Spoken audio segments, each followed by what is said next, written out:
धर्मराज ने नेवले से पूछे 3 सवाल। भगवान की सच्ची सेवा क्या है? मनुष्य सबसे बड़ी भूल कहां करता है? बुढ़ापे के लिए जवानी में कौन से 4 काम करके रख लेना चाहिए? दोस्तों, यह प्रसंग उस समय का है जब पांडवों ने महाभारत युद्ध जीतने के बाद हस्तिनापुर में एक अश्वमेध यज्ञ किया था। उस यज्ञ की चारों ओर प्रशंसा हो रही थी। धर्मराज ने उस यज्ञ में समस्त नगरवासियों को भोजन कराया था। अपनी प्रशंसा सुनकर युधिष्ठिर फूले नहीं समा रहे थे। अभिमान बस उनके मुख से यह निकल गया कि जैसा मैंने यज्ञ किया है ऐसा यज्ञ न पहले किसी क्षत्रिय ने किया है न आगे कोई कर सकेगा। धर्मराज की यह अभिमान पूर्ण बात सुनकर भगवान श्री कृष्ण को बड़ा बुरा लगा। उन्होंने युधिष्ठिर के अभिमान को नष्ट करने का फैसला किया। उन्होंने सोचा कि मनुष्य अपने जीवन में सबसे बड़ी भूल यहीं पर कर देता है। जब भी वो धन पद से प्रतिष्ठित होता है वो उसका कर्ता स्वयं को मानने लगता है। थोड़ा भी उसका यश फैले तो वो गर्व से भर जाता है और उसका श्रेय स्वयं को देने लगता है। और यदि उस पर कभी घोर विपत्ति पड़ती है तो उसका दोष भगवान पर मढ़ता है कि भगवान ने उसके साथ बहुत बुरा कर दिया। अच्छा होता है तो उसका कर्ता स्वयं को समझता है और बुरा होता है तो भगवान को, जबकि वो जानता है कि उसके हाथ में कुछ नहीं है। वो मात्र एक कठपुतली है। देने वाला और देकर फिर लेने वाला तो कोई और ही है। दोस्तों, भगवान श्री कृष्ण की प्रेरणा से धर्म की सभा में एक अजीब घटना घटती है। सभा के बीच एक नेवला आता है जिसकी नीली आंखें थीं और शरीर का आधा भाग सोने का बना हुआ था। वो नेवला धर्मराज के दरबार में आकर मनुष्यों की भाषा में बोलता हुआ कहने लगा, हे राजन, तुम किस बात पर खुशी मना रहे हो? तुम्हारा ये यज्ञ कुरुक्षेत्र निवासी एक ब्राह्मण के शेर भर सत्तू के दान करने के बराबर भी नहीं है। मित्रों, नेवले की बात सुनकर पूरी सभा में सन्नाटा पसर गया। सबको बड़ा आश्चर्य हुआ। सभा में बैठे समस्त ब्राह्मण और क्षत्रिय नेवले को चारों ओर से घेर कर पूछने लगे, हे भद्र, हमारे इस यज्ञ में साधु पुरुषों का ही समागम हुआ है। तुम किस आधार पर हमारे इस यज्ञ की निंदा करते हो, जबकि चारों तरफ लोग इसका गुणगान कर रहे हैं?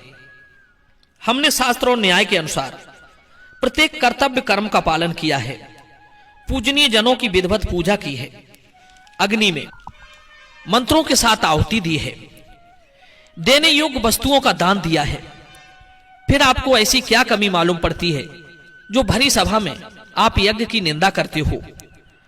तब वो नेवला कहता है, हे ऋषियों, हे क्षत्रियों, मैंने ये बात झूठ या घमंड में आकर नहीं कही, बल्कि पूरे होशो हवास में कहा है कि आपका यज्ञ उस ब्राह्मण के शेर भर सत्तू के दान के बराबर भी नहीं है। सुनो, मैं तुम्हें वो वाक्या सुनाता हूं जो मेरे साथ घटित हुआ था। कुछ दिन पहले की बात है। धर्म क्षेत्र कुरुक्षेत्र में एक गरीब ब्राह्मण अपने परिवार के साथ रहता था। वो ब्राह्मण अत्यंत निर्धन था। भिक्षा अन्न से ही अपने परिवार का भरण पोषण करता था और भगवान का जप तप करता था। वो रोजाना दिन के छठे भाग में अपनी स्त्री, पुत्र और पुत्र वधू के साथ बैठकर भोजन करता था।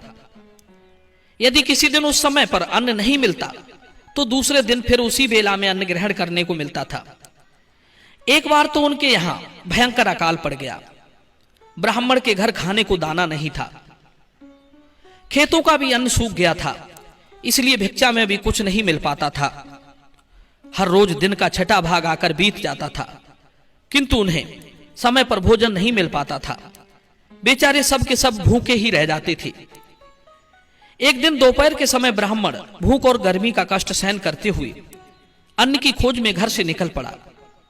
घूमते घूमते काफी समय बीत गया। भूख और गर्मी से वो व्याकुल हो चला था, किंतु उन्हें कहीं से भी अन्न का दाना नसीब नहीं हुआ। और दिनों की तरह उस दिन भी उन्होंने अपने परिवार के साथ उपवास करके ही दिन काटा। धीरे धीरे उनकी प्राण शक्ति क्षीण होने लगी। एक दिन कहीं से उन्हें शेर भर जौ मिल गए।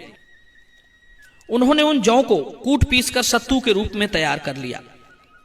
अपने नियम अनुसार उन्होंने पहले तो अग्नि में आहुति दी, उसके बाद थोड़े थोड़े सत्तू आपस में बांटकर खाने के लिए बैठ गए। आज उन्हें कई दिनों के बाद भोजन का सौभाग्य प्राप्त हो रहा था। अभी भोजन करने के लिए बैठे ही थे कि इतने में उनके द्वार पर उनसे भी ज्यादा भूखा एक ब्राह्मण आ गया, जिसकी बड़ी ही दयनीय दशा थी। भूख से उसका हाल बेहाल था, आंखें अंदर की ओर बैठ गई थी। वो द्वार पर आकर भोजन के लिए गिड़गिड़ाने लगा। ब्राह्मण ने जब अपने द्वार पर एक भूखे भिखारी को देखा तो सोचने लगा, ये भिखारी मेरे द्वार पर आस करके आया है, ये मेरा अतिथि है और अतिथि का सत्कार करना हमारा धर्म है। ब्राह्मण का हृदय खुशी से खिल उठा। वो अपने भोजन को छोड़कर उठ बैठा और उस भूखे भिखारी के पास जाकर उसे प्रणाम किया। उससे उसका कुशल समाचार पूछा। पूछने पर पता चला कि वो कई दिनों से भूखा है। ब्राह्मण उसे आदर के साथ अपनी कुटिया में बुला लाया और अपने आगे के सत्तू उठाकर उसको खाने को दे दिए। धन्य है उस ब्राह्मण का त्याग और निष्ठा, जो अतिथि सेवा के लिए स्वयं भूखा रह गया पर अतिथि को भूखा नहीं रखा। भिखारी ने झटपट उन सत्तुओं को खा लिया, किंतु उन सत्तुओं से उसकी भूख शांत नहीं हुई। ब्राह्मण ने देखा कि अतिथि देवता मेरे सत्तू खाने के बाद भी भूखे ही रह गए। ब्राह्मण बड़ी सोच में था कि इनको किस प्रकार संतुष्ट किया जाए। अपने पति को चिंतित देखकर ब्राह्मणी ने भी अपने आगे का सत्तू नहीं खाया। उसने उठाकर अपना भाग भी अपने पति को दे दिया कि लो, इसे भी अतिथि को खिला दो। मित्रों, अपनी पतिव्रता पत्नी की यह बात सुनकर ब्राह्मण ने अपनी भार्या से कहा, हे कल्याणी, तुम धन्य हो जो अतिथि सेवा के हेतु स्वयं भूखी रह गई। मैं तो आपसे इसलिए नहीं कह सका क्योंकि अपनी स्त्री की रक्षा करना और उसका पालन पोषण करना कीट पतंग और पशुओं का भी कर्तव्य है। पुरुष की तो बात ही क्या, पुरुष होकर भी जो स्त्री से अपना पालन पोषण कराता है वो मनुष्य निंदा का पात्र है। ऐसा मनुष्य उज्जवल कीर्ति से भ्रष्ट हो जाता है और उसे उत्तम लोक की प्राप्ति नहीं होती। कहते हैं धर्म अर्थ काम संबंधी कार्य, सेवा, वंश परंपरा की रक्षा, पितृ कार्य और अपने धर्म का अनुष्ठान, ये सब स्त्री रक्षा से ही होते हैं। जो पुरुष स्त्री की रक्षा करने में असमर्थ हैं वो संसार में महान अपयश के भागी होते हैं और परलोक में जाने पर नरक में गिरना पड़ता है। ब्राह्मण बोला, हे प्रिय, आपका पालन पोषण करना भी मेरा ही धर्म है, तो मैं आपके आगे का भोजन इस अतिथि को कैसे दे देता। मित्रों, अपने पति की बात सुनकर ब्राह्मणी बोली, हे प्राणनाथ, हम दोनों के धर्म और अर्थ एक ही हैं। आप भूखे रह लोगे तो मैं भी भूखी रह लूंगी। आपके भूखे रहने पर मैं भोजन कैसे कर सकती हूं। मित्रों, पत्नी के कहने पर ब्राह्मण ने उसके हिस्से का भाग भी अतिथि को दे दिया। अतिथि ने उसे भी खा लिया, पर उसकी भूख कभी भी शांत नहीं हुई थी। ब्राह्मण फिर चिंतित हुआ कि अब मैं इसे क्या दूं। मित्रों, इतने में ब्राह्मण पुत्र ने भी अपने हिस्से का सत्तू स्वयं न खाकर ब्राह्मण को दे दिया। पिताजी, मेरा सत्तू भी इस अतिथि को खिला दो, मैं जल पीकर गुजारा कर लूंगा। बेटे का त्याग देखकर पिता ने कहा, बेटा, तुम 1000 वर्ष के हो जाओ तो भी मेरे लिए बालक ही रहोगे। पिता पुत्र को जन्म देकर ही उससे अपने को कृत समझता है। मैं जानता हूं बच्चों की भूख प्रबल होती है। मैं तो बूढ़ा हूं, भूखे रहकर भी कुछ दिन काट लूंगा। जीर्ण अवस्था हो जाने के कारण मुझे भूख भी नहीं लगती, पर तुम तो अभी बालक हो, तुम ये सत्तू खाकर अपने प्राणों की रक्षा करो। मित्रों, ब्राह्मण पुत्र बोला, पिताजी, मैं आपका पुत्र हूं और पुत्र पिता की अपनी ही आत्मा होती है। आपके व्रत की रक्षा करना भी मेरा उतना ही दायित्व है जितना कि आपका। इतना कहकर पुत्र के हिस्से का भाग भी अतिथि को खाने को दे दिया। अतिथि ने उसे भी खा लिया, पर अभी भी उसकी भूख शांत नहीं हुई थी। ब्राह्मण फिर चिंता में पड़ गया। मित्रों, अपने ससुर को चिंतित देखकर पुत्र वधू ने भी अपने हिस्से के सत्तू उठाकर अतिथि को परोसने के लिए दे दिए। अतिथि ब्राह्मण उसे भी खा गया। चारों का त्याग और समर्पण देखकर वो अतिथि बहुत प्रसन्न हुआ। वो याचक साक्षात धर्म के रूप में परिवर्तित हो गया और ब्राह्मण और उसके परिवार से कहा, भूख मनुष्य की बुद्धि को चौपट कर देती है। भूख से मनुष्य के धार्मिक विचारों का लोप हो जाता है। किंतु आपकी ऐसी स्थिति होने पर भी आपकी दान में रुचि बनी रही। आपका यश सदा कायम रहेगा। मित्रों, धर्म ने उन चारों को स्वदेह स्वर्ग भेज दिया। नेबला बोला, हे मुनि ज्ञानियों, उसी ब्राह्मण के घर के पास में मेरा बिल था। मैं अपने बिल से निकलकर आया और उसी स्थान को सूंघने लगा जहां ब्राह्मण ने अतिथि को भोजन कराया था। उस दान के प्रताप से उस स्थान को सूंघने से मेरा आधा शरीर सोने का बन गया। आधा सोने का होकर मुझे खुशी तो बहुत हुई, पर मैं तब से अपने पूरे शरीर को सोने का बनाने के लिए घूम रहा हूं। कई यज्ञ स्थलों पर गया, वहां की जगह को सूंघा, पर मैं पूरा सोने का नहीं बन सका। जब मैंने लोगों के मुख से सुना कि धर्मराज ने बड़ा ही विशाल यज्ञ किया है, तो मैं इस यज्ञ की प्रशंसा सुनकर यहां चला आया। सोचा शायद यहां सोने का बन जाऊं, पर यहां पर आकर भी मैं पूरा सोने का नहीं बन पाया। इसीलिए मैंने हंसकर कहा था कि यह यज्ञ ब्राह्मण के शेर भर सत्तू के दान के बराबर नहीं है। यदि यह यज्ञ वास्तव में उस यज्ञ से श्रेष्ठ होता तो मैं सोने का बन जाता।